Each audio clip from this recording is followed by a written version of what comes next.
Good morning, everybody. Welcome to the North Dallas Plano Career Focus Group meeting. We're meeting online this morning because of Vacation Bible School at the church today. So we're very glad you're with us today online. Thank you for being with us today. All right, our agenda today, we'll start out with success stories. We'll then go to our 30-second introductions. We'll hear from the PIT crew, the Interview Success Workshop, the career tip of the week, and our main event right around the top of the hour. For those people on Zoom, if you have any questions throughout the presentation, please just open up the chat window, put your questions there. Also, you're welcome to go ahead and start putting in your contact information in the chat window. For those watching on Facebook, if you have any questions, please put them in the comment field. We're monitoring that feed and we'll be sure to get those questions answered for you. Please note this event is being recorded and is currently live on Facebook. The recording will be on the Career DFW Facebook page and the Career USA YouTube channel for others to view in the future. By participating in this event, you give consent for your name and picture to appear. Please note that any comments you put in the Zoom chat window will not appear in the recording. Well, good morning, everybody. My name is Jeff Morris. Since 2007, I've been facilitating and leading the North Dallas Plano Career Focus Group. This group's been around since the late 1990s. I took it over in 2007 when the prior leader landed a job. In 2008, I started a website called careerdfw.org, a website to help those who are unemployed in the Dallas-Fort Worth area. In 2012, I launched a second website, careerusa.org, to help those around the United States.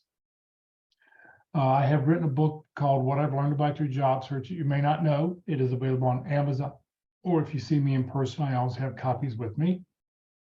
And since 2017, I've been a member of the practice interview team, also known as the PIT crew. You'll hear more about them in just a moment. Well, we'd like to start the meeting off with good news. Any landings out there? Anybody have any good news to share? Please unmute your mic and let us know. Good morning, this is Veronica. The good news for me is I wasn't part of the workforce reduction last Thursday, although individuals on my team were impacted. So I've been, resumed a lot of my old responsibilities and, just really trying to just regroup. But I guess some great things that happened last week was some of the target companies that I targeted last week, even though I did not land with them, they did give me access to their career portals where I can, start studying for some of their certifications that will be helpful in my pursuit to, land at their companies in the future and everything. So I thought that was very nice of the recruiters that did reach back out and provide that type of information and resources to me and everything. For Veronica, congratulations on not being selected as to be laid off. So I guess that's great news. It had to be a big relief last week. Yes, it was. And, regrouping, because my petitioner, me and my director had a very candid conversation. And, he said, Veronica, I know you can do this. I just think you weren't given a fair chance. So we have, started strategizing a plan to help me to be successful and everything, but I'm going to continue on in the networks because I feel like they have really helped me. And some of the people I've shared the resources with have stated that it's been very helpful for them as well. Well, great. Thank you very much for that information, and congratulations on not being laid off. Yes. All right, anybody else? All right, let's move on here. Let's see here. Here we go. What we love everybody to do now is please, in the chat window, please put in your name, comma, phone number, comma, email address, comma, position you're looking for, comma, 2 or 3 target companies. Everybody should have a couple target companies now after last Friday's presentation. And then hit the return key. I'll use this to do a couple of things. Number one, I'll use this to update the roster. I'll put an email out this afternoon along with a handout from today's presentation so that everybody who submits, as long as I know you're with us today, I will be glad to, you'll get a copy of the roster, you get a copy of the handout that's going to come out with today's presentation, and look over that list this afternoon when you get it. See who's on that list. Is there a target company that somebody else has that maybe you've got a contact that maybe you can help them with. So please go ahead. Let's do that. I'll put 30 seconds on the clock. Let's get over here.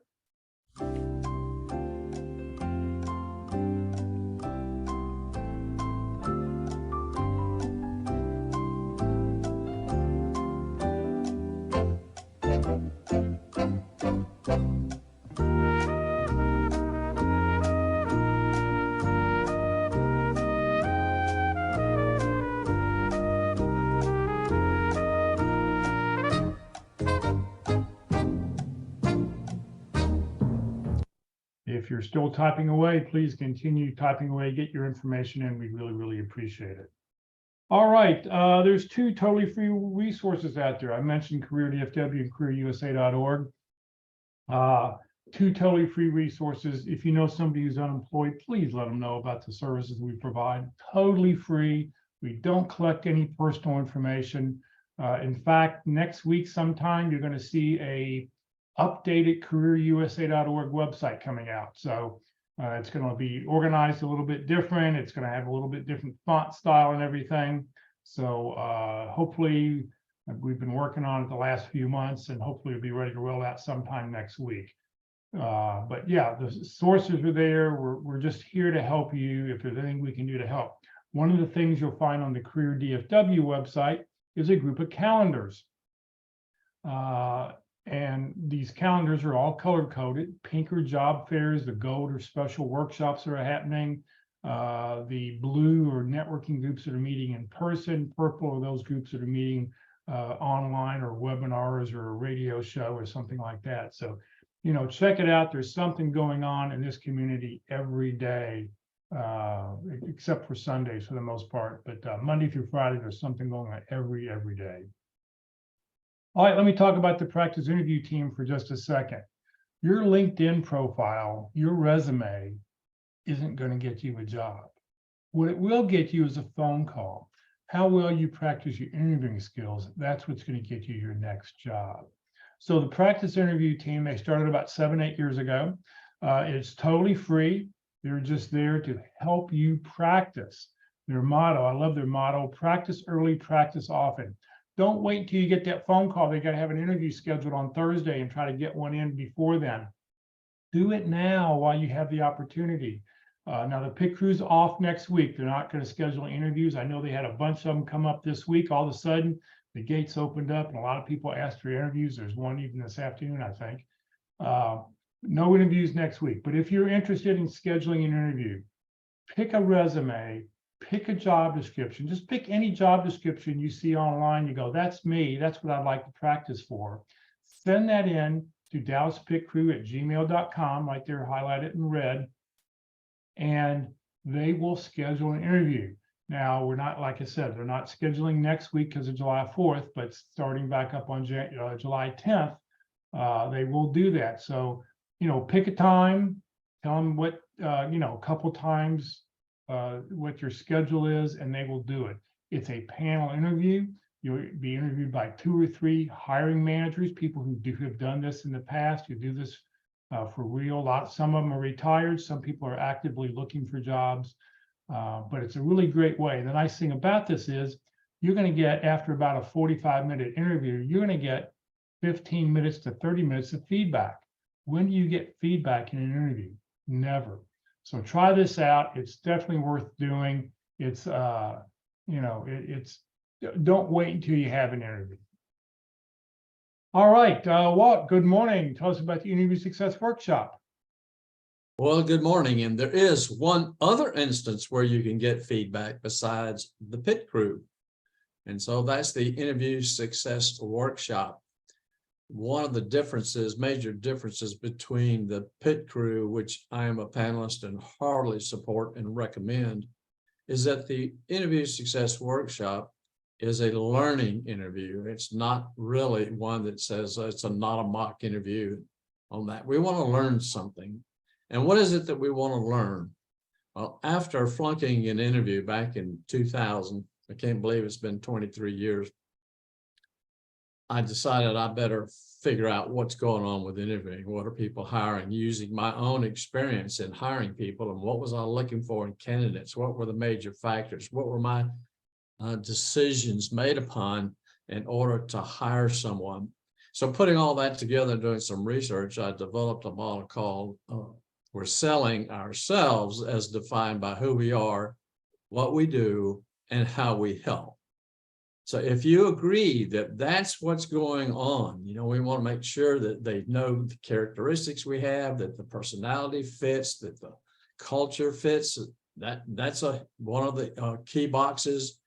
That our activities, our hard skills, education, certifications, whatever, that meet the requirements are a good fit.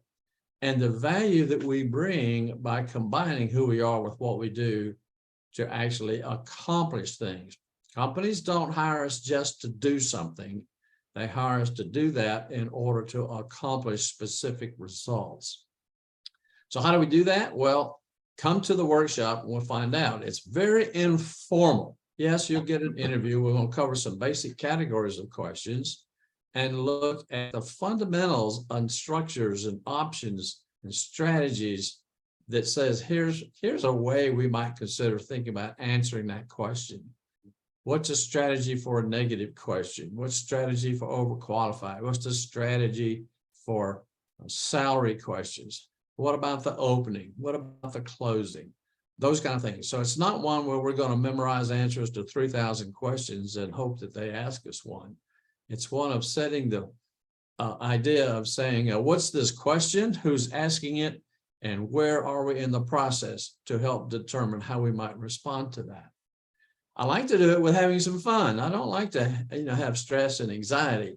It's a simple thing that to learn and not necessarily feel bad about it. All right. Look me up on LinkedIn. The About section gives you the details of the workshop. You should be registered to attend. There's an email address that's reserved just for that, my Yahoo email address. That QR code on the screen will start you an email to that address and say, I'd like to register, and I'll send you back availability, give you dates, and we'll get you on the calendar and get you scheduled. All that's really required is I like to have a resume so I know your background and understand that, but this is not a resume session. This is an interviewing session. Job descriptions are absolutely required because we have to have a job focus, and we want to see how we can answer and respond in a manner that's relevant to that job description. No real preparation is required. You don't have to say, wait a minute, I'm not ready. Well, the workshop is designed to help you get ready. So don't worry about that. Just come on down. I use logic to make a lot of my decisions. Math major back in college, and it's very straightforward to me. And what I don't understand, and I know people have good reasons, but I don't understand why people would rather learn doing real interviews rather than practice interviews. It's just kind of a little bit beyond me. And I know we don't like to make mistakes and all that sort of thing, but nonetheless, it's just a great thing to do. I was talking to somebody yesterday, they were considering practice. I said, just go do it. Go practice. We're all on your side. It's a positive thing. There's nothing, only worst thing going to happen to you is that you learn something. So I'd really encourage you to join practice either with the workshop, which I suggest you do first, and then you can go and practice the regular interview with the pit crew or with me, because I'll do regular interviews one-on-one as well, still in a very informal environment. All right, long speech. Major difference is that the interview success workshop is learning without squirming. Does practice cause us to hesitate? Well, don't wait too late. I suggest we put it on our plate. Get that job. We'll all celebrate.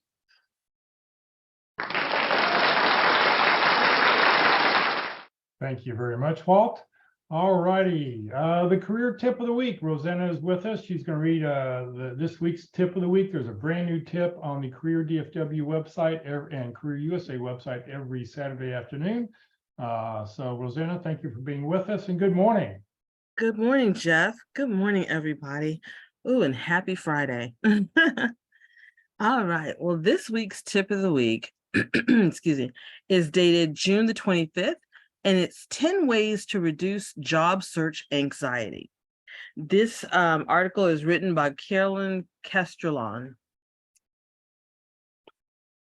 All right. So with the recent surge in layoffs, more people are finding themselves searching for new roles, and with that comes an increase in job search anxiety. One reason is that the competition is stiff, given the number of qualified people that's looking for work. In addition, your industry can play a major role in how many relevant jobs are available. As a result, the job search, excuse me, can take longer than anticipated. And in fact, new information from the Labor Department indicates that it's taking unemployed workers longer to find new roles than it did a year ago. According to the 2022 data, 826,000 unemployed workers were out of work for 3.5 to 6 months in December, and that's up 36% from April. Despite the current economic situation, there are healthy ways to deal with job search anxiety. Let's examine the top 10. First, find support. One of the best ways to reduce job search anxiety is to find comfort in your support system, whether that's within friends or families. Surround yourself with people who are positive and value you for more than just a job. Another idea is to look for job hunting groups on LinkedIn, Facebook, or Meetup. And then in addition, you may want to engage a career coach to support you. And finally, if depression or feelings of hopelessness start to interfere with your daily life, consider enlisting the help of a counselor or a therapist. Number 2, know where you stand financially. Another way to relieve job search anxiety is to get your finances in order immediately. Begin by reviewing your cash flow plus 2.7% and net worth. Knowing where you stand will help you identify areas where you can cut back, and then it can also give you insight into how much runway you have before considering a different job search strategy. Third, maintain a schedule. Job search anxiety also sets in because we've lost our sense of structure. To get that back, approach your search methodically.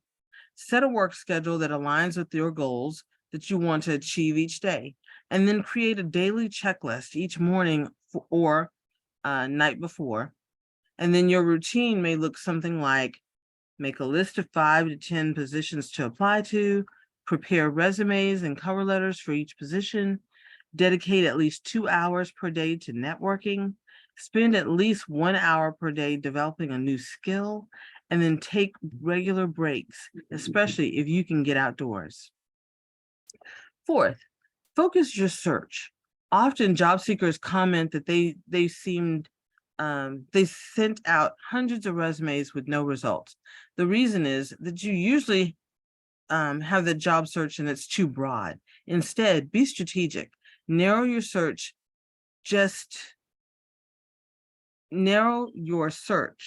plus 1%, and that'll be enough. So your resume and cover letter are targeted to the positions that you're applying to. Being too generic will make it harder for recruiters to understand what type of role you're really looking for.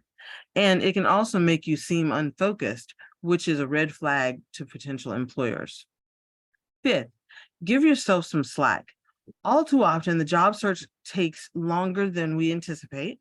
And so be good to yourself rather than beating yourself up about why you aren't making enough progress or focus. Not enough progress, and then focus on the positive. For example, if you score a networking call or get a response from a recruiter, celebrate the small wins. It's also good to create a mantra that you can repeat daily, like, I will find a job. It's just a matter of time, or I'll only need one job. and it's out there. Number 6, set realistic goals.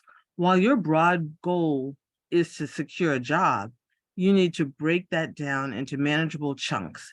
Some examples include send out 15 resumes a week, have 5 networking conversations a day, create a target list of 10 to 12 companies. It can also be helpful to find an accountability partner. That way, you have someone to help keep you motivated and share your goals with you on an ongoing basis. 7, learn new skills. Learning a new skill not only makes you more hireable, but it also helps you relieve job search anxiety. One reason is that it improves your self-confidence. Science also shows that you'll make new neutral connections that strengthen specific areas of your brain. And in addition, learning new skills keeps you motivated and even boosts happiness. 8, embrace the rejection. It can be difficult to remember that rejection is a good thing. It means that you're putting yourself out there, and the key is reframing and looking at it as a learning experience. For example, if you find it hard to land interviews, ask yourself whether your resume could be improved. And then on the other hand, if you're getting a lot of initial calls and not getting past the screening phase, you may need to work on your interview skills. 9, know when to rest. It can be tempting to spend all day, every day looking for jobs. Unfortunately, that only leads to increased job search anxiety and burnout. Instead, know when it's time to take a break. Exercising, meditating, or meeting a friend for coffee are all healthy ways to relieve the tension. And then 10, remember, you are more than your job. Your job is only a fraction of who you are, and you have passions and talents that go way beyond working in a particular profession. So a great way to boost your self-worth is to pursue interests and hobbies unrelated to your career.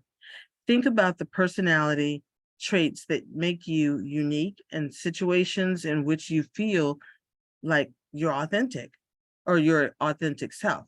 By developing yourself outside of work, you'll realize that you're more than just a job title. These are uncertain times, and the job hunt can take longer than expected.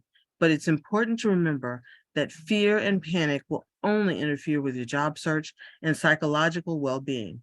So instead, practice reframing your thinking, and then ultimately it will lead to securing your ideal job much faster. Again, this is the career tip of the week dated June the 25th of 2023, and it's 10 ways to reduce job anxiety. Have a fantastic and safe, fun holiday week, 4th of July holiday weekend, and enjoy the time. Like the article says, take a break, reframe your mind and thinking, and just enjoy and have fun. All right, take care, everybody. Rosanna, thank you very, very much. All right, let's see here. All right, our main event coming up in just a few minutes, Kingdomality. Where do you fit into the kingdom? Hopefully everybody took the test and you know what you are. And I'll get to this in a second. I just want to talk about the next couple of weeks. Next Friday, we will not have a meeting, no meeting the week of July 4th. And our next meeting will be on July 14th, the 5 stages of grief in the job search. You know, losing your job is a lot like losing a loved one. I mean, they're sort of different, but yet there's still those 5 stages you've got to go through. And until you've gotten through that 5th step, you are not a good job search candidate. So we'll be talking about that in 2 weeks. All right, our main event, Kingdomality today.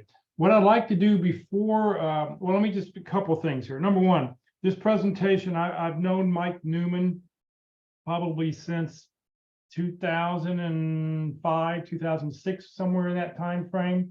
He has spoken to our group on a yearly basis. Mike actually passed away about 3 months ago. It was a quick disease he had, and he passed away, so he's no longer with us. But thankfully, I do have this presentation recorded. There is a handout. You will get this handout in this afternoon's email. So as long as I know you're with us, as long as you put your contact information into the chat window, I will be sure to update the roster and everybody will get a copy of this handout. What I'd like to do before we even see the presentation is for everybody in the chat window, type in what you are. So we'd like to know, where do you fit in the kingdom? What title did you get when you took the test? So if everybody will type that in. Ashley is a white knight, Jam is a white knight, Sean is a white knight. Oh, a lot of white knights here. Okay.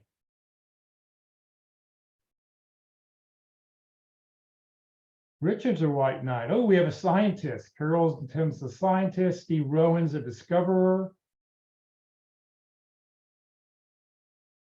Alexandra's a dreamer minstrel.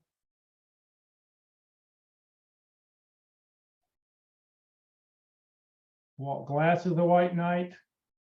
White knight, very popular today. Ooh, good. We have a shepherd. Jeff Albert's a shepherd.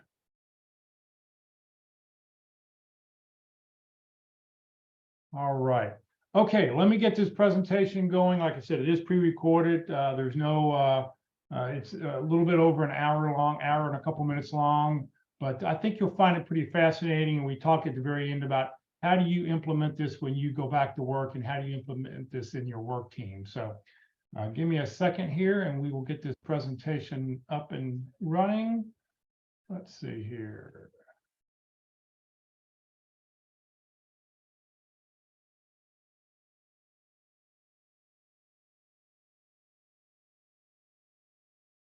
Okie dokie, we're going to talk about Kingdomality. So this is just a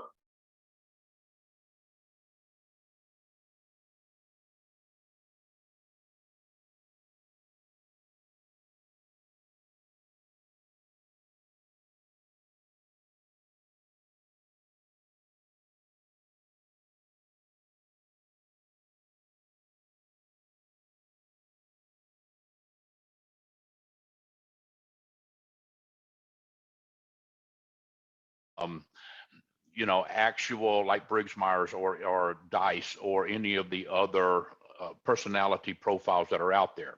What it does take, though, are the personalities and group them together that if you lived in the medieval kingdom during Game of Thrones, who would you be? And looking at, as I'm going to page down here. I will send this presentation out to everybody this afternoon. So just FYI that you will get a copy of this, so you don't have to take real detailed notes. Okay, yes. So I'll scroll back up here in a second for where it is. I'm going to go to the picture here, the cultural groups. We have the northern people, the challengers. We have the southern people. They're emotional. They're the helpers. We have the eastern people are the maintainers. They're realistic. And we have the western people, the explorers, and they are creative. So at an overall look, we're going to get to the individuals here. The northern people here, let's see, here we go. Don't mean to make y'all seasick. The southern people, y'all are the nice guys. My mother was a southern people. My daughter is a southern people. My youngest son is a southern people. Y'all are harmonizers. You don't like discord of any kind. When I talk to somebody, I get told all the time that I need to straighten up my attitude and I need to be nice. And I said, it had no value on what I said other than that's the fact. But harmonizers take a lot of what us northern people, the challengers, say as being judgmental, being condemning, and we're creating discord and disharmony within the group. And they feel compelled to make sure that everyone is happy. Providing a sense of humanity, they provide a sense of belonging, and we'll talk about, like the shepherds in here, have a flock of their own within the group that they take care of, and they make sure that they are well taken care of and that they know everything. So for instance, the shepherds will come forth and they will tell their flock, there's donuts in the break room, or we got new creamer for the coffee in the break room. They'll make sure their people know. They like this harmony. They like the feeling of belonging to the group. They're hot-blooded and passionate about issues. Just name the issue, it doesn't matter. They have a feeling about it. They love causes. They're idealistic. even if the idealism is not practical, it's not economical, it's not logical. They have a cause, they love the cause, and they move forward with the cause. They also appreciate recognition because emotions rule the way for the Southern people. They're known as our helpers. We need these helpers in our groups. The Northern people, I'm a Northern person. My oldest son is a Northern person. We're strategists. We pursue the most efficient and logical path, even if it hurts your feelings. That's why the Southern people aren't crazy about us. We rarely play for fun. My wife, we've been married 34 years, and to this day, she tells me if we're going to sit down and play a board game, that I have to play nice. I'm going, I don't play nice. I play by the rules. We're not changing the rules, and we're going to play to win. And I'll give you a quick story. We learned a new game called Cube, K-U-B-B. It's a yard game, and some people know it as Viking chess. Look it up and find it. It's a great yard game. We were playing it this summer. Her sister was in from Utah. Part of the rules are you cannot throw the baton overhand. You can't throw it sidearm. You can't whirly bird it over. It must be thrown underhanded and in a straight line.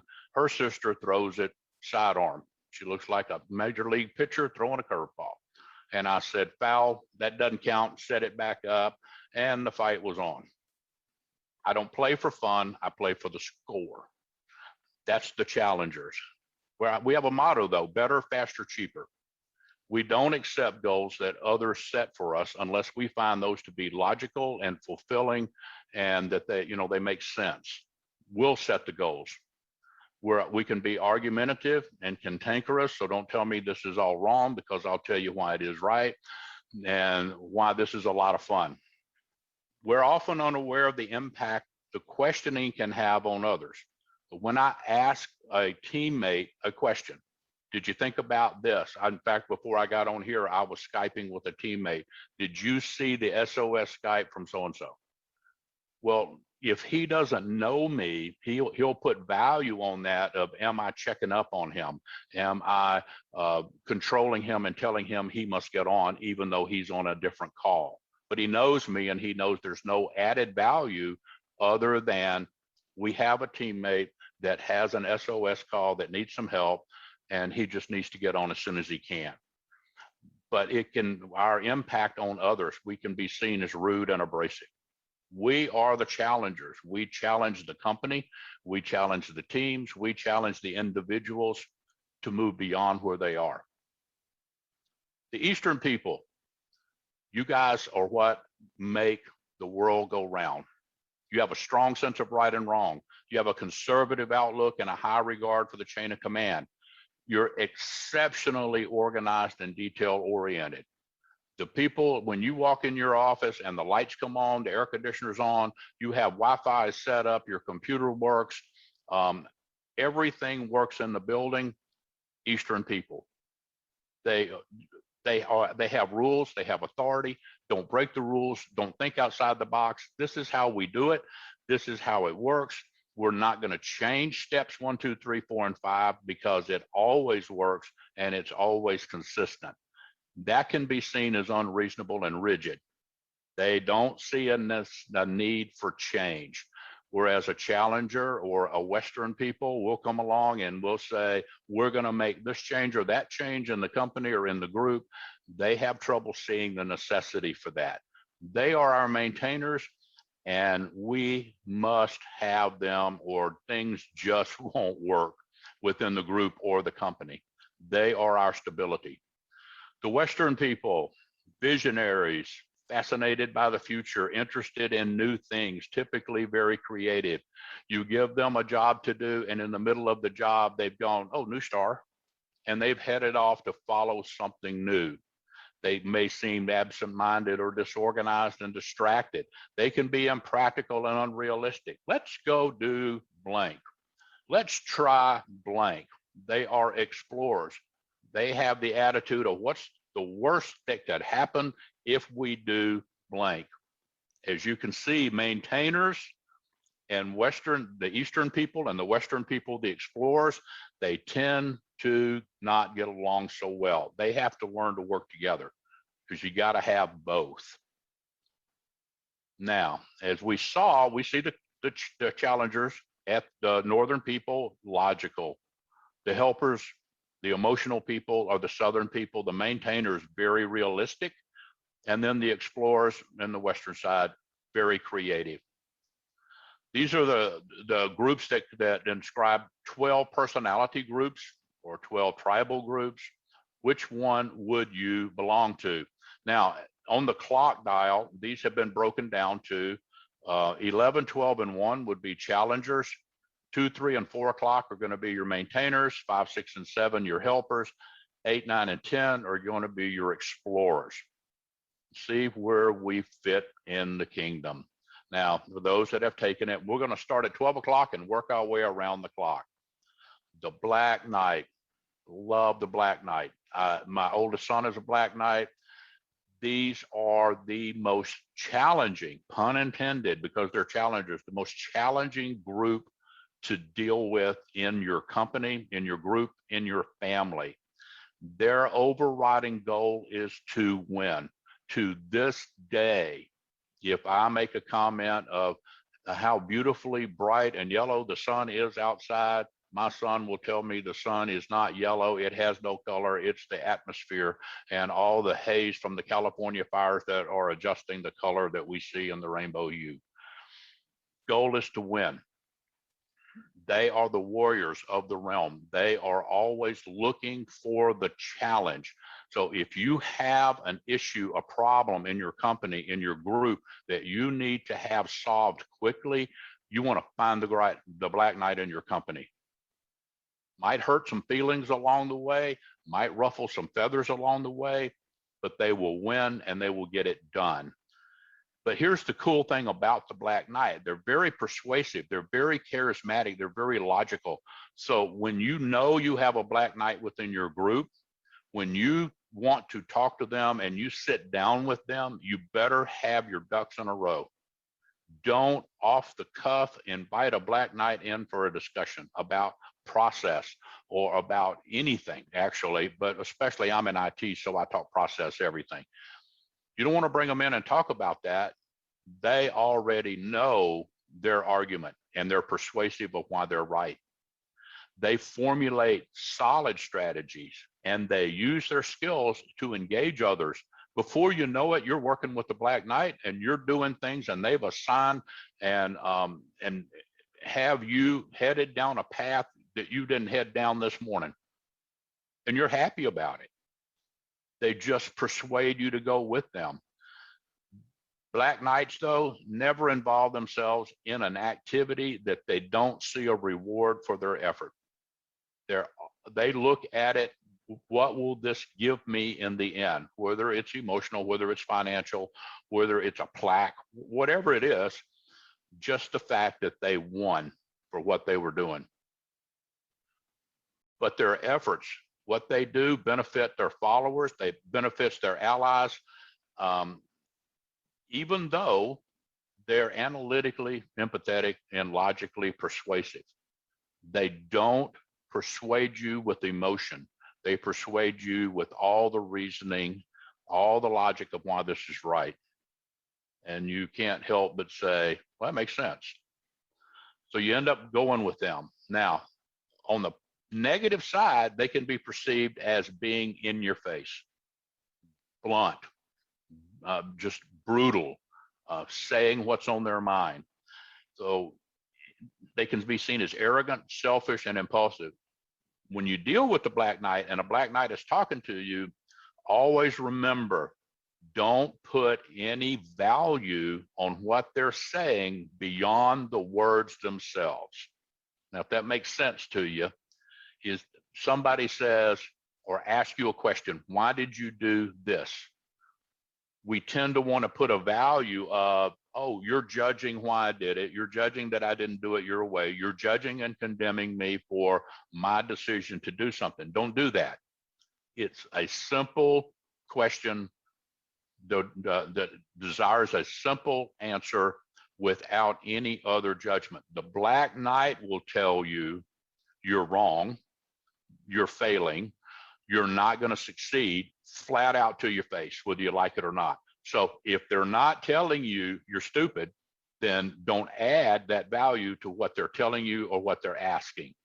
They're just unemotional, they're logical, and they're sometimes will ask you, they can be impulsive to ask or tell you something without really thinking about what the consequences are going to be. So the Black Knight, they like winning. They want rewards, whether it's a plaque, whether it's a diploma, whether it's money, whether it's being promoted. They just want to win. I won, therefore I get to go. They're masters of their own fate. They don't want anybody else deciding what they're going to do. They hate losing. They're not being rewarded, and they hate an ill-conceived campaign.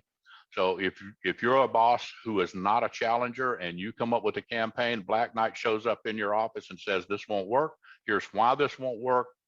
At least give them the time of day and listen, because I promise you, they have a well thought out campaign. They have a well thought out process. They have a well thought out plan for succeeding. So give them the time of day, even though you may not like their brusque personality, but I promise you, they have a plan. And the majority of the time that plan is going to work. Okay, the merchant, also a challenger, always competitive like the Black Knight, except that the Black Knight wants to win for winning's sake. The merchant wants to win for winning the deal. They want really something tangible for what they did. They're always in the art of making a deal. So they may have a plan, they'll come to you and instead of telling you like the Black Knight, this is how you ought to do it and you're stupid if you don't, the merchant comes in and says, I tell you what, if you do this, I'll do that. They always want to make this deal. If you let your team do this, my team will do that. They will negotiate everything. They have realistically analyzed every situation for its profit potential. What can we get out of it? They don't mind negotiating as long as they win on their end with that negotiation. They'll keep their options open so that they can maximize the reward. That's part of the negotiation. I'll give up something in order to win more, but you have to give something on your side. They can be logically practical, rational, realistic, just like the Black Knight. What they say makes sense. But you got to remember the merchant, though, when they start negotiating with you, think, oh, that's a merchant. They're wanting to make a deal. Well, let's make a deal. Let's see what we can do. Let's negotiate this out, and both parties can win. But they could be rigidly dogmatic, and they'll be unmerciful and precipitous. They will take advantage of you if you are not prepared. When they come to negotiate, when they come to make a deal, if you don't really know what's going on, if you don't really know how this ought to work, or if you don't really know what the outcome of the project or the effort or whatever you're looking for, if you don't really know what the end of that is, the merchant does, and they will negotiate the deal to their benefit. You'll still win some, but not what you could have. So know what you're talking about before you deal with the merchant. They want to make and close a deal. They're calculating, and they're calculating the potential of the deal. And whatever they're offering to you, it sounds logical. But they don't want to be rushed into a decision. Anytime you deal with a merchant, and whether they're at Best Buy or a car lot, it doesn't matter. Anywhere that they're told you have to make the decision by 5 o'clock today, or you have to make the decision in the next 3 days, they'll most likely just walk away.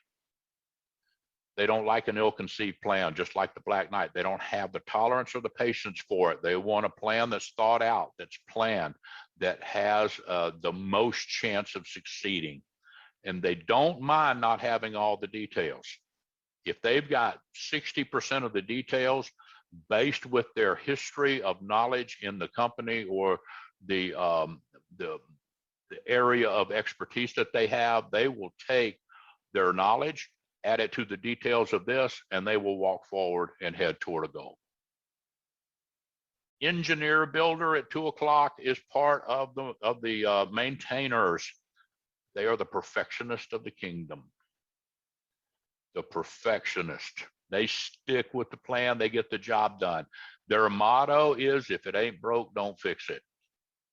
They provide structure and stability to the world, a no nonsense approach for resolving problems. They're not going to go out on a limb. They're not going to try something new. And I mean, I'm oversimplifying it here when I say this is the same screwdriver that I've used for 40 years. I'm not going down and buy a new Craftsman screwdriver. This one gets the job done. I'm not changing it. I'm not going to use a drill to put screws in. This is my Craftsman screwdriver from 1973. This is the one I use. Or this is the Pentel pencil I've been using since 1971. I'm not going to a new pencil. If it ain't broke, they don't fix it. No nonsense, no surprises. They offer results and they have a low tolerance for ambiguity. So whatever you have an engineer builder on, now let me throw this in, one thing that we need to pay attention to here that I didn't do at the beginning. The Black Knight, the merchant, the engineer builder does not mean that like the engineer builder is totally engaged in engineering. They can be a lawyer, they can be a doctor, they can be any profession out there. Any one of these personalities that are in Kingdomality can be in any profession. The point is you bring this personality to the profession, to the company, to the group. It doesn't matter if you're a preacher in a church. If you're the engineer builder, you're not even going to try the new Holman Christian translation of the Bible come out. You've been using King James for 45 years. You're not changing. That's the engineer builder. But they offer results. They have a talent for spotting inconsistencies and improper reasoning. They see it. Now we'll get to me. I'm at the last. I'm number 11 o'clock. I'm a prime minister. I see this big picture. The engineer builder spots a little molecule out of place. They spot the jot and tittle. I can read my resume. You guys were talking about resume review and all that. I read my resume 47 times, run spell check 47 times. And on the 48th time spot, I'm missing a period. I have no idea where that came from. I need an engineer builder to go through it and spot that little inconsistency. That's just easy for them. It jumps out in front of them. They're practical, they're just, they're realistic, they're pragmatic, and they're rational. That's the good side. On the negative side, they're dogmatic, rigid, short-sighted, indecisive, and unimaginative. You think about that. When you have the engineer builder as a maintainer in your company, you know you have this stability. No matter what else happens, they will stick with the tried and the true, and they will continue down this no nonsense, practical approach, making sure that you're stable. You need this. You can't have the other personalities in the company and not have a maintainer in your company. This is what keeps you stable and afloat. So they like applying technology to problems. They will do that. Let's instead of using paper, let's use digital. They will go for that, but they want to make sure that digital works all the time. They want to get the job done. They provide structure to the group, to the company, to the plan, but they don't like inconsistencies or improper reasoning. So when a Black Knight or a merchant or the prime minister, when us challengers come forward and we have a plan, they will look for and find inconsistencies in the plan. It's easy, they just see it. They'll find improper reasoning. We say this will work, and it doesn't matter that we went from step 1, step 2, step 5. It doesn't matter because this will work. They're not going to go on that easily. They don't like extraneous issues. They don't like things that just clutter up the thought process. They don't like things that clutter up the office space. They don't want all of this ambiguous or extraneous issues, problems, thoughts to the side. Stick with the main thing. Then we come around to 3 o'clock, the scientist, also a maintainer. They subscribe to the scientific method. The data creates the conclusion. You have to have the data. You have to, put the data in, you have to follow the scientific method, and therefore you will come up with the right conclusion. They're known for analytical. They're not known for people skills.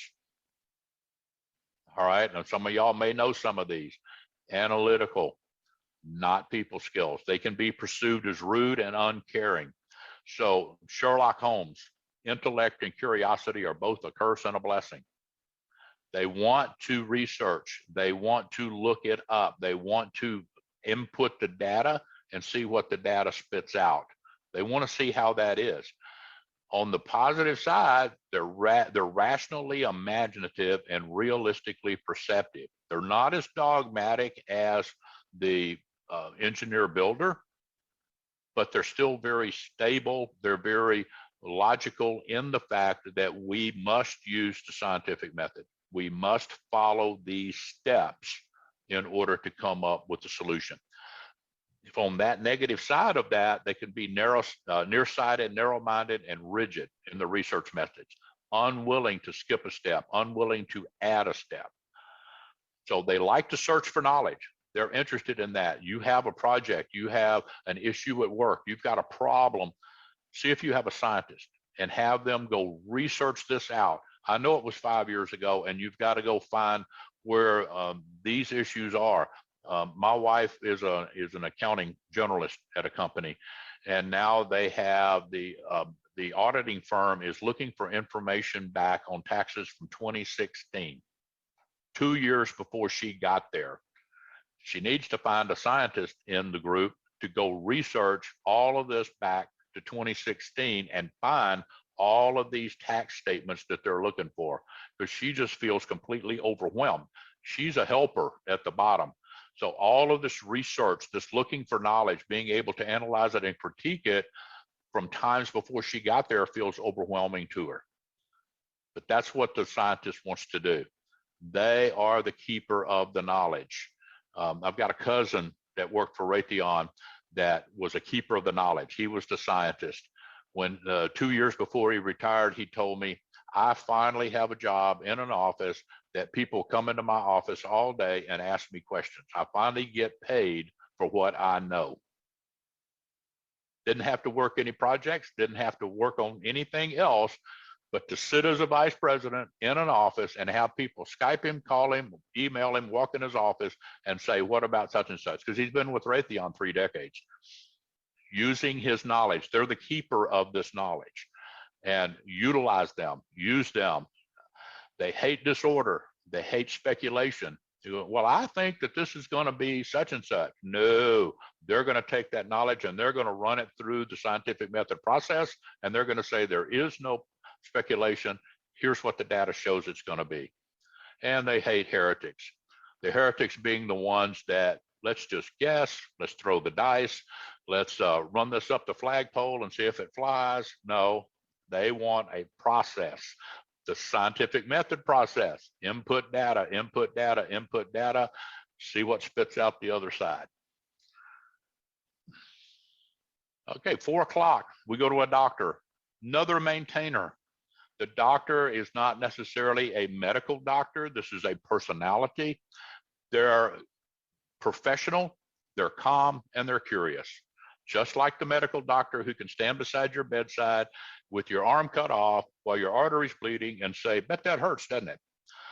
They are not emotion and feeling based. They're reality based. They work with a sense of mission and purpose. So they're not misled with misformed ideas. They're not given to radical or high risk experimentation. Just like the engineer builder, just like the scientist, they follow tried and true methods. They think about things that if it cannot be seen, heard, felt, smelled, touched, they don't want to think about that. They're not interested in the mental peripheral thought process. They have to touch it. They have to see it. They have to feel it. They have to experience it. And if they can't do that, they push it to the side and then they go for what they can actually work on. They're exceptional experts in their particular area of profession. So wherever that is, whatever company that is, They're going to be your expert. They know everything from the day they walked in. You can ask them, what about, how do we do this? How did we do that? They can remember things that other people cannot, of how you solved this problem 14 years ago. They deliver and maintain consistent and beneficial service or advice to others. Whatever they tell you, they'll tell the next guy if it's about the same problem. It's consistent, but it will also be beneficial. They can usually control their own emotions. If they're losing their emotions, there's a problem. But on the negative side, they can be quite resistant to change or bold decisions. So when we get to the Western people and we talk about the explorers have a brand new idea, let's turn this company upside down and let's implement this new bauble, whatever it is. Let's create the pet rock. The doctor is going to fight that all the way through. They don't like the new bold decisions. This is, even though they can touch it, they're going to have to come on board with it, and it may take them a while. So they like having a mission and a purpose. They like solid procedures, and they like realistic structure. They want fences inside the company, inside the group. These are the fences. This is what we do. We don't step outside of this. We don't experiment over here. We stay within these boundaries. They're very happy, they're very comfortable, and they're very productive. They don't want the chaos and disorder. The Western people on the other side, the explorers, they're like, hey, the wind's blowing, let's go which way the wind's blowing. More chaos, more disorder, and we have to have them too. They don't want wild or irresponsible experimentation. They don't want impatience or foolhardiness. They want it thought out, but they want it to be tried, true. All three of these on this eastern side, tried, true, way we've always done it. If it's not broke, don't fix it. They want the stability. And on the other hand of that, we get the stability. Well, like I said earlier, when we walk into the company, the lights come on, the air conditioning or the heat comes on. Our desks are there. They're put together if we've ordered new desks. Our computer comes up, the Wi-Fi works. Everything in the company works because we have maintainers that do that. One thing about the maintainers, bosses, whoever's a boss, no matter what side you're on, the maintainers are the quiet ones. They'll sit in front of their computer screen, especially in IT. They'll send emails, but they won't walk to somebody's desk. They don't want you walking to their desk. They are just there, just under the current, keeping things running. And they get overlooked the vast majority of the time because we walk in and we take for granted that the lights come on or my computer works. And we don't pay attention to the fact that we have maintainers doing that, and we don't give them the recognition and the compliments or the rewards or the raises that they deserve, because we go for the flash, the front person, the black knight, the merchant who is sitting out front and making decisions. They're in front of everybody's face. They have the visibility, and we tend to overlook the maintainers. So I encourage you to pay attention in your company, in your group, even in your family. Who are your maintainers, and give them the recognition that they so justly deserve. Thank them for what they do to keep things running. All right, let's go around to 5 o'clock, the shepherd. Shepherd is part of the helpers at the bottom. My mother was a shepherd. I've worked with a couple of shepherds in the group. Shepherds drive me crazy. I thought that they, until I fully understood who they were years ago, I thought they were the nosiest busybodies, getting in everybody's business and driving me nuts. And Jeff knows this story. When I used to work at AT&T, or actually it was Singular Wireless at the time, in a war room, and we had all of these programmers in a room, and it's 2:30, 3 o'clock in the morning. I'm working an overnight shift, and Anissa says, "Mr. Mike, Latoya's computer, she can't get logged into the Unix box." And I'm thinking, Latoya's late 20s. Why can't she tell me? And I thought Anissa was just getting into her business. And then a few weeks later, I gave everyone in the room the Kingdomality test. And of course, Anissa came out to be the shepherd. They are the nicest, and they tend to their human flock. I had a couple of shepherds when I was at the Federal Reserve Bank. But you cannot put yourself into their flock. They will fight you off like a lion and a tiger and a bear. but they will grab you up if they want to, and they will bring you into their flock. My mother was that way. My mother would bring certain ones into her flock, but if you tried to get in, she just, I mean, oh, vicious. Wolf dog, push you off, get away. You cannot put yourself in, because if you're trying to put yourself into their flock, they don't trust you. But if they want, it doesn't matter, male or female, they will bring you in. Like I said, especially the shepherd will come across around the cubes in the office and say, there's donuts in the break room. We got new creamer for the coffee in the break room. Hey, we're going to have a fire drill at 2 o'clock. So grab your computer bag about 1:50. So when we go to fire drill, you can just go home from here. That's the shepherd. The shepherd will come forward and tell whoever's in charge, so-and-so is having computer trouble, when whoever it is just doesn't want to get up and come tell you.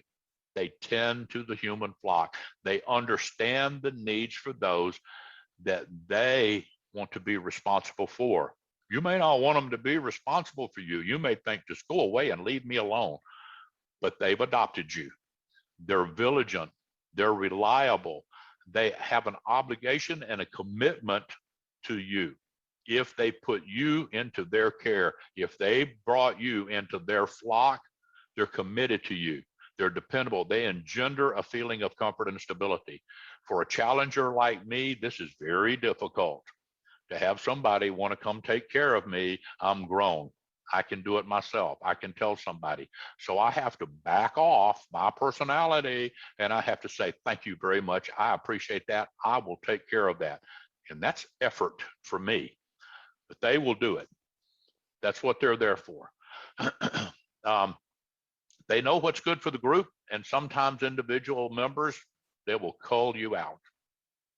If it looks like you're not playing nice in the group, they'll just cull you out, and you'll be eliminated from that group. So they can be empathetic, caring, understanding, practical, and realistic, but they can be manipulative, closed-minded, and sentimentally rigid. My mom was the manipulative for her flock. Oh, you know, I take care of you and I do these things. Y'all know the people I'm talking about. I cook for you and I iron your clothes and I get you up in the mornings. Or if you're at work, I told you about the donuts and I did this and I did that. And I told you about that we were going to have this meeting and we were going to leave early and you didn't care.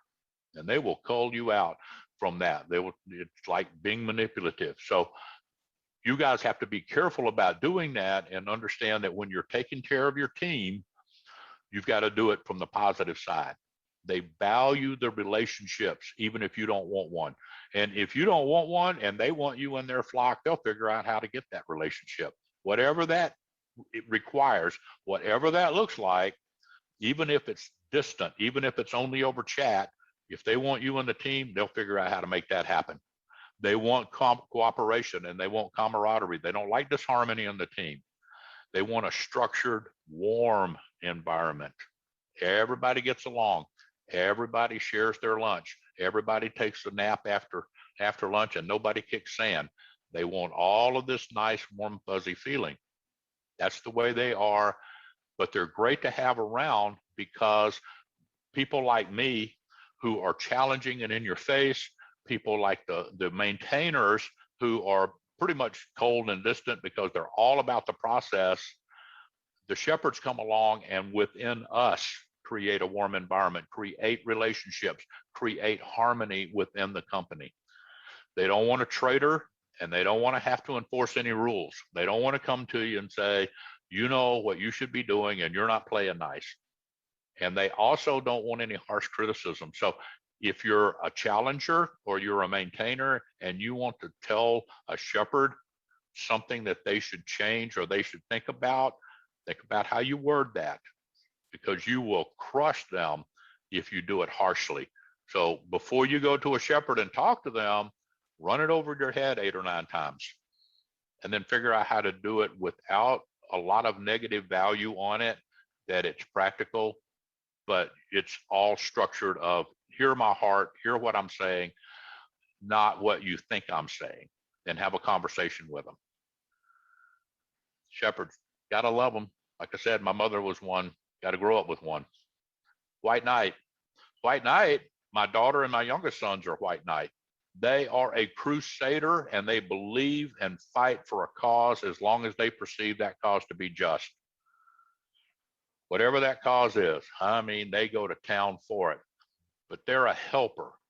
That the more forbidding the challenge, the more they want to jump forward to that challenge. They expect nothing in return for their good deeds. My youngest son has had a Taekwondo class or a school for the last 20 something years. Yeah, he gets paid for it, but what he gives are the life lessons. He doesn't just teach Taekwondo. Every class, 3 times a week, for as long as they're in the class, he sits down and gives them life lessons. He talks to them about how to succeed, how to be a good person, how to get along with others. He teaches them how to be adults, even though they're 6, 7, 8, 10 years old, 12. Some of them are grown men. He still sits down and talks to them about how to live into the world. This is a white knight, the true givers of the world. When Hurricane Harvey hit, my daughter lives in Santa Fe, Texas, south of Houston. When Hurricane Harvey hit 4 years ago, her washing machine and dryer worked, whereas many of her neighbors were flooded out. She had them all in her neighborhood come one by one and bring their laundry. She washed and dried and folded their laundry for them to give back. These are the givers. Nothing in return. They're anonymous philanthropists. They share their wealth, they share their time, they share their life. My daughter's on Facebook and has day 126 of year such and such of being married to her husband. This is what we did, sharing the life all the time. Share the life. Giving is its own reward. And the other white knights that I know, you just don't expect it. You show up at their house, here, take these cookies home. You show up, at work, and they're, hey, we got new highlighters, and I got you one out of the back. So I brought you a blue one and an orange one instead of just a yellow. Givers, they bring it from home. To give is its own reward, and they seek no other reward than that. If they get it, fine, but they're not looking for it. So accept from them. It's hard sometimes to accept what we didn't ask for and what we think we should pay for. But if that's a white knight, you're probably going to hurt their feelings if you try to pay them back for something when all they want to do, all their personality is to give. They're merciful, they're sympathetic, they're helpful, they're giving, they're heroic. But on the negative side, they can be impulsively decisive, sentimental, and misdirected. They can be very much I feel like I should go do this. I feel like I should quit my job. I feel like I should move over there. I feel like I should do this or that. Impulsively decisive rather than rational. So they need someone to counterbalance them with rational decision.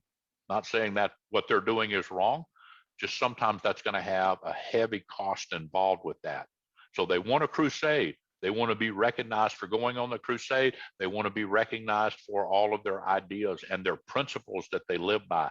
They do not break those principles, but they loathe the mercenary because they give. It's their personality. The mercenary is there just for the money, not to benefit anyone else. So they loathe that mercenary person. The unfeeling obstructionist, me. They have trouble getting along with me. They loathe shallow values because their values are deep to the core. It's in their DNA. Whether you agree with their values or not, you cannot change them. It's theirs. They own them, and they're not going to change them easily. So they want people that they deal with to be like-minded, or at least if you're opposite-minded, whether it's political, whether it's religion, whether it's how to raise a family, it doesn't matter. Even if you're opposite, if you have solid values, they'll be friends with you. Doesn't matter that you're opposite. What they don't want is somebody who's just wishy-washy in their values and their thoughts. Dreamer minstrel. They always see, they're also a helper at the bottom of the clock. They're the most charismatic in the kingdom. They see the silver lining and the pot of gold in every issue. Jeff and I've known some dreamer minstrels that we both know over the years, and you're out of work, dreamer minstrel comes along, puts their hand on your shoulder and says, it's going to be okay. Well, I was out of work for a year, lost my house, lost my first BMW, lost 3 401ks, and no, it ain't going to be good. It hurts. The dreamer minstrel wants to make lemonade out of lemons, and me, I've got lemons, and I'm not making lemon pie or lemonade. It hurts. But the dreamer minstrel is there to pick you up, to lift you, to give you a positive, be a positive optimist for you, to give you hope for the future. Emerson said, if there is no hope, there can be no endeavor. So the dreamer minstrel is the one who comes along, and no matter how unrealistic it may seem to some of us, they give us that hope. It will pass. This too shall pass. It may hurt.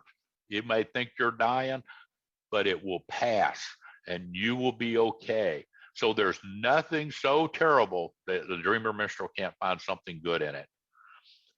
But they can be spontaneous, charismatic, idealistic, empathetic. You need them on your team. You need them to lift the other people up. But dreamer minstrels, you got to be careful about being sentimental dreamer. You've got to be careful about being emotionally impractical. So you need to think about when you're lifting people up, are you being impractical in what you're saying? Are you just glossing over the hurt of the lost job, or the hurt of sickness, or the hurt of divorce, or whatever that hurt issue is? Don't be a sentimental dreamer. You can be idealistic, you can be empathetic, but don't be emotionally impractical in it. So they love motivating others. They love meeting new people. They walk in the room and go, hi, I'm so-and-so. What's your name? Great. Bye. Hi, what's your name? They want to go. They want to have fun. If you want to have a party, find the dreamer minstrel. They're going to line it up. You're going to have fun. You're going to have people there, and they're going to keep the party going. Don't put them in an office. They want to be out with people. If they're in an office, they're going to keep the door open, and they're going to look out. You'll find them out of that office, walking through the bullpen, going by cubes. And whenever you're planning something and you say, hey, this Saturday, we're going to go out to eat. They want to know what time, where are we going? How many people? What's the dress? What are we going to eat? And they want all the details. Give them everything. Now, on the opposite side of this, at the top of the clock, is the merchant, right? The merchant wants to negotiate. The merchant wants the deal. The merchant wants to win in the deal. And the dreamer or minstrel struggles with that cutthroat competition, or the Black Knight, or the prime minister. They just have trouble working with us because they see us as cutthroat, as non-sentimental, as unemotional. So we have to figure out how we're going to work with them. So lots of details. I'm sorry, I got that wrong. They hate the lots of details. We're going to have a party on Saturday, and they say, that's it, great, I've got it covered. Want to go out to eat on Saturday? They're like, I've got it covered. I'll take care of it. You don't need to tell me any more than that, other than maybe how many people are coming. So I got that wrong. 8 o'clock is the benevolent ruler. We're getting over into the challenger. I mean, not the challengers, the explorers now. Benevolent ruler are visionaries of the kingdom. They are idealistic social dreamers. They want to solve the problems of the world. Even if you have, like I said, in IT, I work on process. The benevolent ruler works on people. I work on getting my teams to solve processes for technology, infrastructure, software development. They're solving the people problems of the world. So if you have a benevolent ruler in your group, and you know that you have issues within your team, within your company, within your family, you want to find a benevolent ruler to help you work through the problems, the human problems, the people problems of your world. They're social reformers who want everyone to be happy. Everyone should share their toys. Nobody kicks sand. Everybody takes a nap after lunch. They are exceptionally perceptive about what's going on with mankind. Benevolent ruler can walk into a room and spot people who are happy and spot people who are sad, spot people who are angry. They're exceptionally perceptive about seeing in the crowd what's going on. They have an understanding and a skill to conceive and implement solutions to your perceptions. Now, here's the benevolent ruler. Benevolent ruler says you're having this issue, whatever that is. It doesn't matter. Fill in the blank. And the benevolent ruler is going to say, well, you need to do 1, 2, 3, 4, and 5. And they're going to give you steps. They know exactly what the solution to your problem is. And you still want to talk to them for 10 minutes. You need to go find one of the helpers, a shepherd, a dreamer, a minstrel. You need to find one of them to go talk to for 10 or 15 minutes. Because when you've told the benevolent ruler has seen the problem, they know the solution, and they've given you the steps for that. When they see you again and you tell them, oh, woe is me, things are tough, they're going to ask you, did you do step 1? Well, no, I didn't get around to that yet. I was busy, and they don't want to talk to you. You have to have completed step 1. And if you say, well, yeah, I did step 1, great. Now, when are we going to do step 2? They know the solution, and they want you to implement that. They are ideologically concerned. They're charismatic. They're persuasive, and they're creative in their persuasion. Whereas us challengers, we're pretty straightforward. It's going to be logical, and we're going to hurt your feelings, but it's going to be persuasive, and we want you to follow us. The benevolent ruler, they'll come at you and you won't even know it, and you'll be following along saying, oh, this was great, and I did everything they said, and everything got solved, and I feel better. So, but on the negative side, they can be unrealistically sentimental. They can be scattered. They can be impulsive. So, and they can be deviously manipulative. So when you go back to the benevolent ruler and you say, well, I didn't do step 1, their devious manipulation comes into play at that point, and then it's push you off, and I don't want to talk to you. And you're going, wait, I thought we were friends. I thought we were doing this. And they manipulate you into going and doing exactly what they told you to do. That can be negative, that can be positive, but they're here to solve the people problems of the world. They share their vision with others. They appreciate an audience that is alike with them, and they want loyal followers. They don't like it when you doubt their vision. They say, well, here's the steps to fix that. And you go, well, I don't know. You don't know that other person. You don't know the problems we're going through. You don't know the dynamics of the group. Don't doubt their vision. They see things that you don't see. They don't like it when their leadership is questioned. So if a benevolent ruler is boss, manager, owner, they're going to have problems if a challenger comes up or a maintainer and says, we don't need to change how we do it, especially a maintainer. We don't need to change how we do it. This works. This has always worked. This will continue to work. There's no reason for us to change. They don't want their leadership questioned. They don't like a lack of commitment to others, that we are not committed to each other. So benevolent ruler, they'll solve your people problems of the world. And every company has them, every group has them, every family has them. They just want to be appreciated for what they do. The bishop at 9 o'clock, they're the politicians, they're the diplomats of the group. They are also convincing and persuading. They have a talent for giving ideas reality. They have a talent for making the unreal seem real. They have an uncanny ability to feel comfortable on either side of the argument without committing to either side. Makes a person like me just want to strangle them. Because pick a side. Pick whether it's right, pick whether it's wrong. I can be talking Cubs and Cardinals, and they'll go, well, the Cubs have so-and-so and the Cardinals have this, and they won't commit to either side. They won't even go and commit for the Braves. They just are the politicians and the diplomats. They are, for people like me, they're hard to get along with, but they are thoughtful. They will test your loyalty. They want to know if you are loyal to them, even though they are not as dogmatic in a decision, dogmatic in an idea, as dogmatic in values as they are. But are you loyal to them? They can be imaginative, they can be realistic, they can be pragmatic.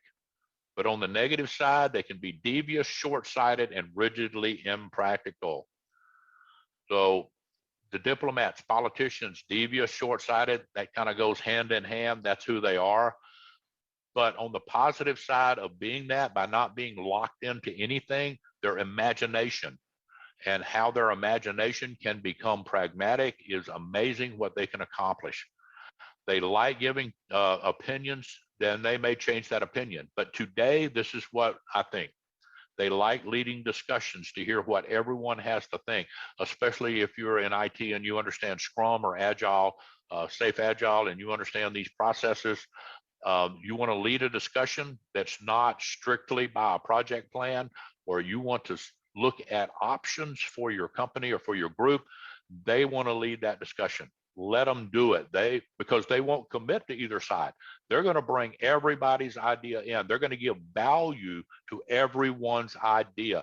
They want everyone to brainstorm. They will bring you into that without committing, so that anyone who is talking doesn't feel like they have disappointed or betrayed the bishop by not agreeing with them, because they're not committing to any side. They also don't like it when anyone questions their ideas or challenges their facts, and they hate a lack of faith in their concepts. So it may seem chaos, it may seem idealistic, but they believe in that, and we need to give them a chance to run forward with that and give it an idea. And for the rest of us, we need to figure out a way to take those ideas and then make them realistic. That's the bishop. Okay. And number 10 is the discoverer. They're the idealistic people of the kingdom. They go where no one else has gone before. You give the discoverer a job, a project, an effort, whatever. You give them a goal. They're delivering the goods to the next country. They're sailing out into the ocean and they're delivering the trade goods. And suddenly one night the clouds clear and the discoverer goes, new star, change the sails. And they will go off course to go follow the new star. They want to go where no one else has ever gone before. Had a girl that worked for me one time, and we were not quite on the web yet. We were still doing things on dry ink boards. We were doing utility billing. And we were timed every day that we have to have certain billings out by 4 o'clock. That means they have to be processed, printed, stamped, put into the bulk mailboxes at 4 o'clock every day. One of our guys goes to the bulk mail center to mail. It has to be done because the law demands that it has to be postmarked by this date every day. In the middle of the day, she comes forward and says, I've got a better idea. She's a discoverer. Like, you have a job to do and we're time stamped on this job. You've got to go do this. But she went somewhere no one had ever gone before and renovated the company. The point is, though, for the discoverer, we've got to have them hold steady, complete the job, and then we've got to make arrangements for them to go and discover. So I had to make arrangements on a day, half a day. Somebody else could do her work on one of the slow days, and then she could go forward and develop a whole new plan of how we kept up with what we were billing. Renovated the company, made it much simpler. But they want to do it, they just get sidetracked and they head off. So it's not unusual for them to continue to challenge themselves with new situations or obstacles, ones they create. I work with many people who create their own forest fires. I have to come along and put the forest fire out. And they say, I don't know what happened. I was going down here and we were doing this, and now we're in a world of hurt. People like me that come along and put this forest fire out, they create it. But that's who they are, finding something new.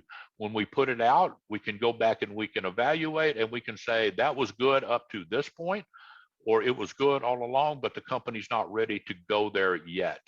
I've actually taken ideas like this that were 2 or 3 or 4 years old, the company was not ready for yet, and then taken them and implemented them It was a forest fire back then, and it worked perfectly now because of changes that we had made and how process had changed.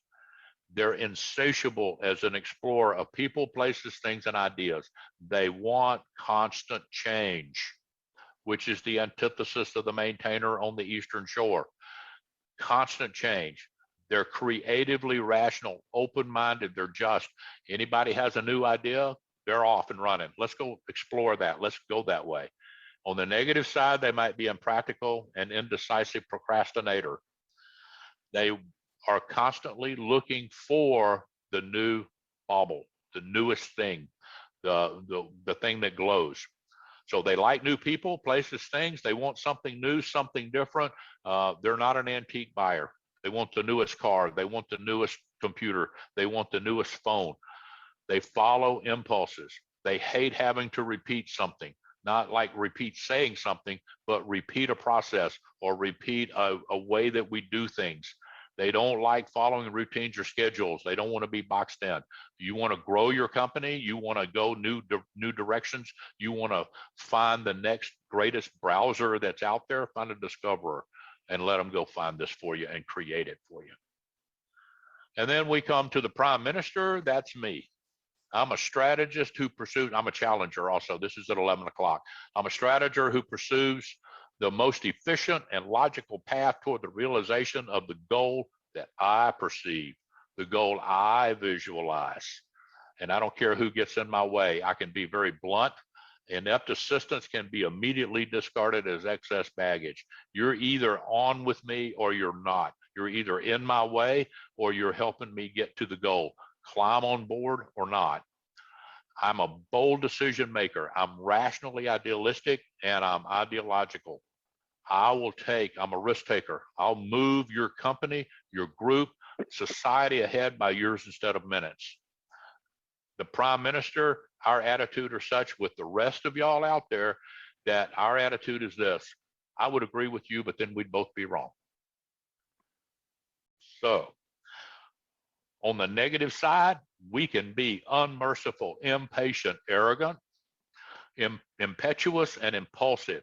This is the way we need to do it. This is the way we're moving forward. You put me in charge. This is what we're going to go do. I have to watch those things. We like power. Yes, indeed. We like getting results. We like a winning strategy. Don't come tell me what the rules are. I already know what the rules are. And we're still going to win by my rules. Being in the spotlight, you know, when we're not prepared, especially, like here I am doing this for you guys, that's okay. But all of a sudden to be called on a conference call, put in the spotlight, and I was busy triple tasking and doing something that would actually accomplish my goal of what I was doing. We don't like that. We don't like ineptitude of others. I've had people tell me, well, you know, she comes every week, you know, like at church, she comes every week and she works over here and she does this. I'm going, I don't care that she shows up every week. She's inept at what she does. In the company, I don't care that the person who is doing this job is the sweetest one in the company, but they're incompetent. I'm prime ministers. We are very much about that. So we have to really watch our attitudes. We watch people wasting time. We don't see that. Why aren't you being productive? That doesn't mean that you're not thinking about something or so forth. It's that you're doing work that's not getting you where you want to go. So we hate that, and we have to watch our attitudes a lot. When I talk to people, especially the helpers at the bottom, like my daughter, like my mother, I have to talk in a way that doesn't offend them and then gets them on board to my plan. So I'm fond of saying that I will get you to play my game and like it. So this is Kingdomality. Challengers, maintainers, helpers, and explorers, so forth. So I'm not, for lack of time, we're at 11:12. Jeff, you're going to send this out. They can go and read at the bottom some summaries of what we're talking about here. And then I'm going to turn it back over to you, sir. Well, Mike, a couple questions. Number one, how would you go and bring this into your workplace? Oh, yeah, exactly. I would do, it may not be ice cream, but yeah, I would do something like that. I go with the group And I try to limit it to 2 dozen or less if we can, for the particular group that I'm working with. And probably the war room I had probably had 3 dozen people in it. I give them the link. I have them go take the test. I give them about a week.